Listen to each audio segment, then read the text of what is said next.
Assalamualaikum warahmatullahi wabarakatuh. Perkenalkan, saya Dina Lestari dengan NIM C1C02180.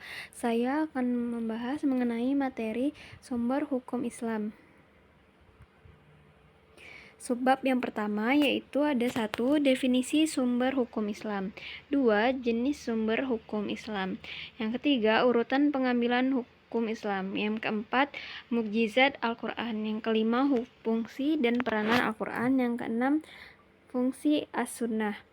7. Fungsi ijma. Dan ke-8, fungsi qiyas. Sumber hukum Islam.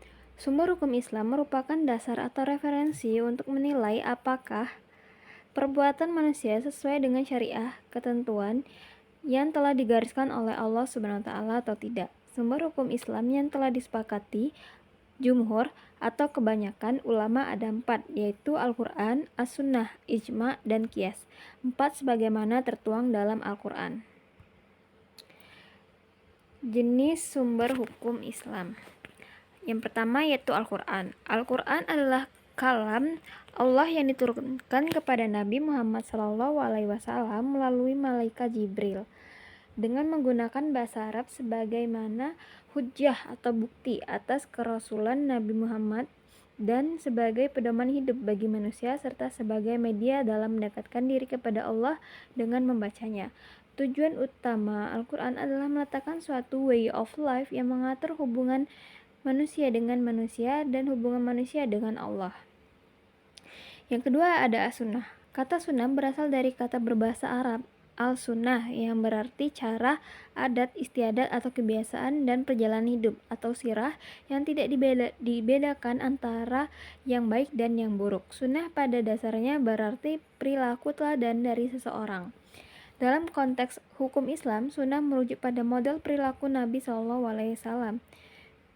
Sunnah terkait erat dengan Al-Quran dan karenanya agak sulit untuk mengatakan bahwa keduanya adalah sumber yang terpisah. Yang ketiga ada ijma. Ijma menurut bahasa artinya sepakat, setuju, atau sependapat. Menurut ilmu fikih, ijma artinya kesatuan pendapat dari ahli-ahli hukum atau ulama-ulama fikih Islam dalam satu masalah dan wilayah tertentu. Ijma tidak boleh bertentangan dengan Al-Quran dan Sunnah Rasulullah SAW. Ijma ada 2 macam, yaitu ijma bayani dan ijma sukuti. Yang keempat yaitu ada qiyas. Qiyas menurut bahasa ialah pengukuran sesuatu dengan yang lainnya atau penyatuan sesuatu dengan sejenisnya. Sedangkan menurut terminologi, definisi qiyas secara umum adalah suatu proses penyingkapan kesamaan hukum atau kasus yang tidak disebutkan dalam suatu dalil baik di Al-Quran dan Sunnah dengan suatu hukum yang disebutkan dalam dalil tersebut karena ada kesamaan dalam alasannya. Urutan pengambilan hukum Islam. Yang pertama yaitu hukum Al-Quran. Pertama-tama hendaklah dicari terlebih dahulu dalam Al-Quran. Yang kedua as-sunnah. Apabila dirujuk untuk ketepatan hukum itu tidak ditemukan dalam Al-Quran, barulah beralih meneliti as-sunnah. Ijma. Apabila rujukan tidak ditemukan dalam Al-Quran dan as-sunnah, baru dibolehkan merujuk kepada putusan dari para mujtahid yang menjadi ijma. Yang keempat yaitu qiyas. Sekiranya tidak ditemukan rujukan ijma dalam Islam masalah tersebut. Yang keempat yaitu selanjutnya ada mukjizat Al-Quran.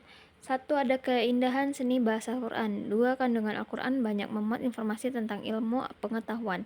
Yang ketiga, kebenaran pemberitaan Al-Quran tentang keadaan yang terjadi pada abad-abad yang silam. Yang keempat yaitu pemberitaan Al-Quran tentang hal-hal yang akan terjadi pada masa datang juga merupakan pembenaran. Fungsi dan peranan Al-Quran yaitu ada pedoman hidup, cahaya petunjuk, sumber ilmu, rahmat bagi alam semesta, penerangan dan pembeda. Terakhir ada hukum.